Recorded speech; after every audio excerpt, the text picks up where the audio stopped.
Why should I play the Roman fool and die on mine own sword? Whiles I see lives, the gashes do better upon them. Turn, hellhound, turn!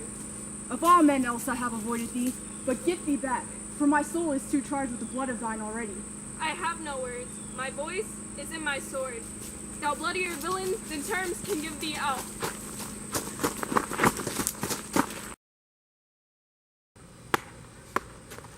Thou losest labor, as easy mayest thou the entrenchant air with thy keen sword impressive make me flee.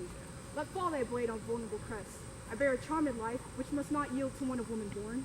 Despair thy charm, and let the angel whom thou still hast served tell thee, Macduff was from his mother's womb, untimely ripped. Accursed be that tongue that tells me so, for it hath cowed my better part of man. And be these juggling fiends no more believe, that palter with us in a double sense, that keep the word of promise to our ear, and break it to our hope. I'll not fight with thee. Then yield thee, coward, and live to be thy show, and gaze all the time. We'll have thee as our rare monsters are, painted upon a pole, and under it, here may you see the tyrant. I will not yield to kiss the ground before young Malcolm's feet, and to be baited with the rabble's curse. Though Burnham wouldn't become to stun insane, and thou opposed, being of no woman born, yet I will try the last. Before my body I throw my warlike shield. Lay on, Macduff, and damned be him that first cries, hold, enough.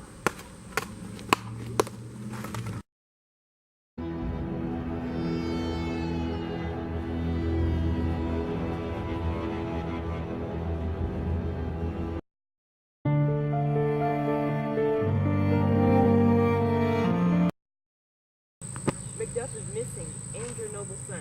Your son, my lord, has paid a soldier's death, but like a man, he died. Then he is dead. Aye, and brought off the field. Had he his hurt before? Aye, on the front. Why then, God's soldier be he? Had I as many sons as I have hairs, I would not wish them to a fair death, and so his node is knolled. They say he parted well, and paid his score, and so, God be with him. Here comes new republic. Ho, king, for so thou art. Behold where stands thy usurper's cursed head. The time is free. I see thee compassed with thy kingdom's pearl, that speak my salutation in their minds, whose voices I desire aloud with mine. Hail, King of Scotland!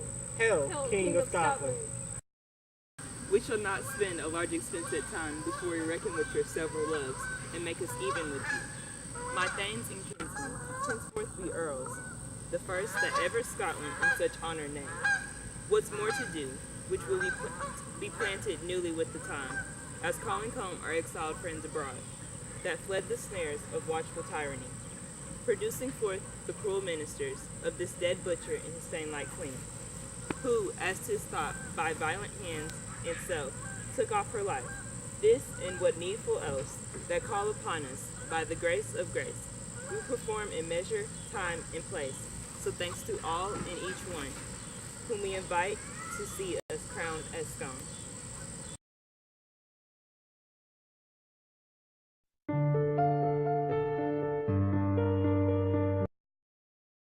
Hello, I'm Senior Nusulu, and I portrayed Macbeth in our rendition of Act 5, Scene 8. I chose to perform this scene because it not only provides closure, but also contains action along with conveying two central themes, such as the importance of loyalty and the idea that the natural order of things will always be restored. Shakespeare's purpose in this scene is ultimately to show these things. He does so by having Macbeth slain by Macduff. As a consequence of this, Malcolm, the natural-born heir, becomes king. This is an example of natural balance because Duncan, the rightful king, met an untimely demise as a result of Macbeth's lust for power. Malcolm coming back into power restores the balance because he is the rightful king and has the same benevolent aura as his father. This aura also ties into the second central theme, which would be that without loyalty, one can never have true power. Because Macbeth's power was stolen, his motives were for himself and not for his people. This causes a negative contrast between him and Malcolm, causing the subject's loyalty to gravitate towards Malcolm. Here, it is also important to note that Macbeth does not have the loyalty and the love from his people. such as the Thanes themselves, who also turned on him in the end.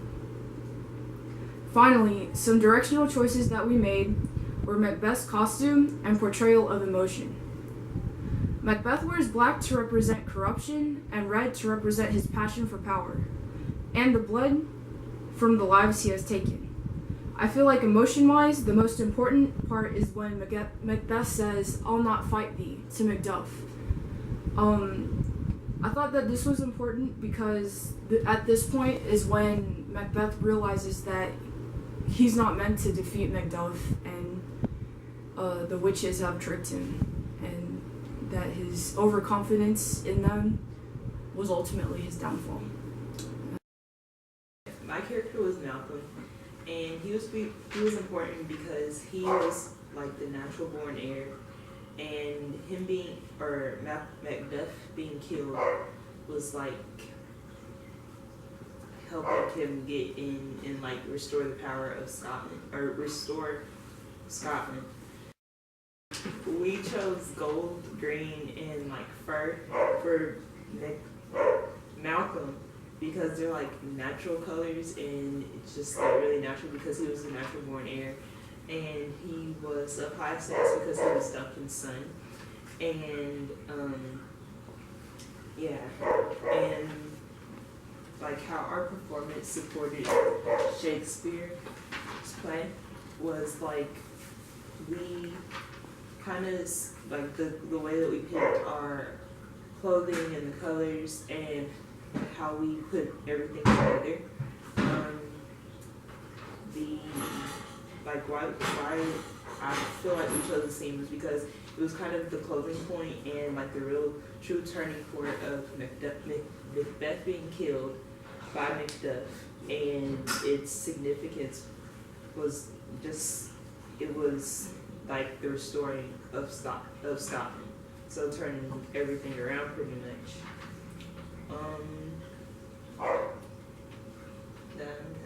Thank you. Shakespeare's purpose of Macduff was to show him helping restore the balance and order of the universe because he is the only one who could kill Macbeth. Another purpose Shakespeare had for Macduff was to show Macduff's loyalty to Malcolm by him killing Macbeth and saying, "Hail, King of Scotland."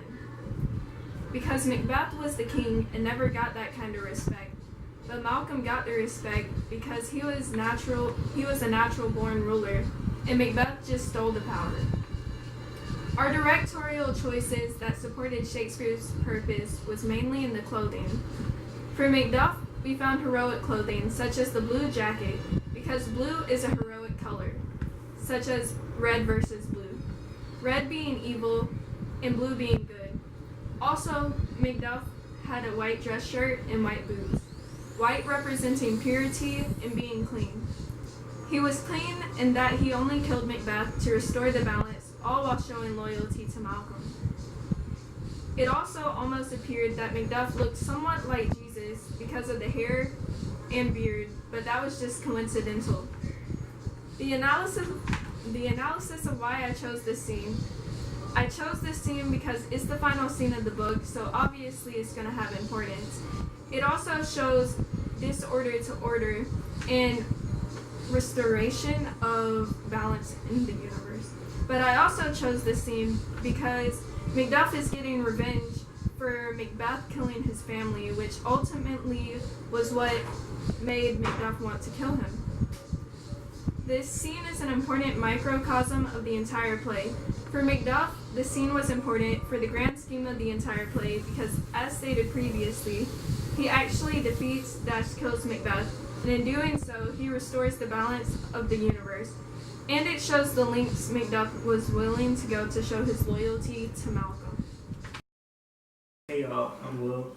I played both Ross and Seawager, and for the clothing choice we had, they were wearing a white shirt, and white represents, innocence and purity and the goodness, which is what they had, especially since they sided with Malcolm instead of siding with Macbeth in this situation. The purpose of these two characters, both is to show loyalty to the king Malcolm, or soon to be King Malcolm.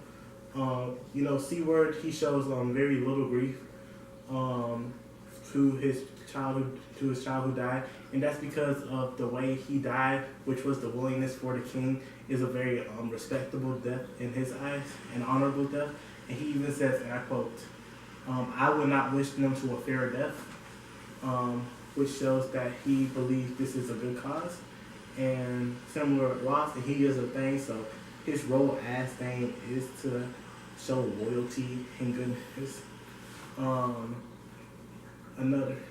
The importance of this scene, it's the very last scene in the play, so it ties up all the loose ends, and this is where all the balance and all the natural balance is put into place. It's no longer in chaos; it's in order, with Malcolm becoming the king, the rightful king, and